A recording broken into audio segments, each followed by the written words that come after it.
Hello students, स्वागत है हमारे इस चैनल पर। हम आज आपके लिए लाए हैं हेलो एल्केन के निर्माण की विधि।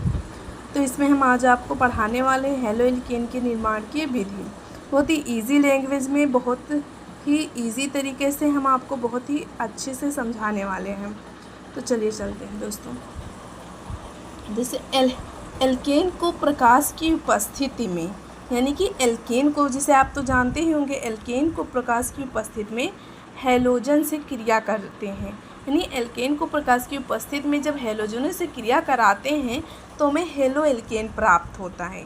हैलोजन मतलब आप जानते ही होंगे, क्लोरीन, फ्लोरीन, ब्रोमीन।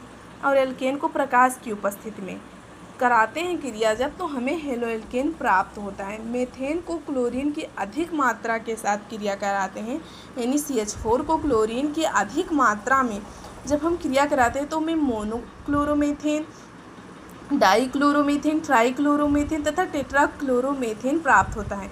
यह सारी अपक्रियाएँ प्रकाश की उपस्थिति में ही संपन्न होती हैं। यानी जब हम किस एल्केन की प्रकाश की उपस्थिति में कराते हैं तो हमें हेलो एल्केन प्राप्त होता है। हमें mono halo alkane, try halo alkane, die halo alkane, ये सब प्राप्त होता है। किसके साथ? मीथेन के साथ। जब हम क्लोरीन की अधिका में लेते हैं तो हमें टेट्राक्लोरोमीथेन इस तरीके से प्राप्त होता है। और ये सब जो क्रियाएं होती हैं वो केवल प्रकाश की ही उपस्थिति में संपन्न होती हैं। तो देखिए एग्जाम्पल पर आते हैं।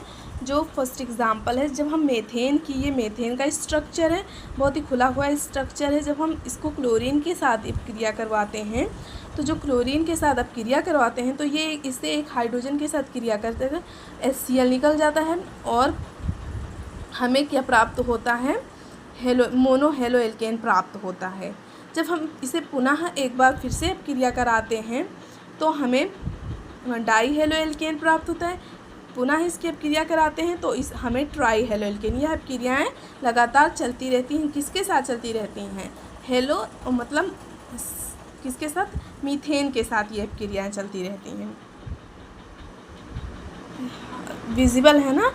यह अपक्रियाएँ मुक्त मूलक द्वारा संपन्न होती हैं। अब मुक्त मूलक आपको हम दूसरे लेक्चर में बता देंगे। तो मतलब और दूसरी जो अपक्रियाएँ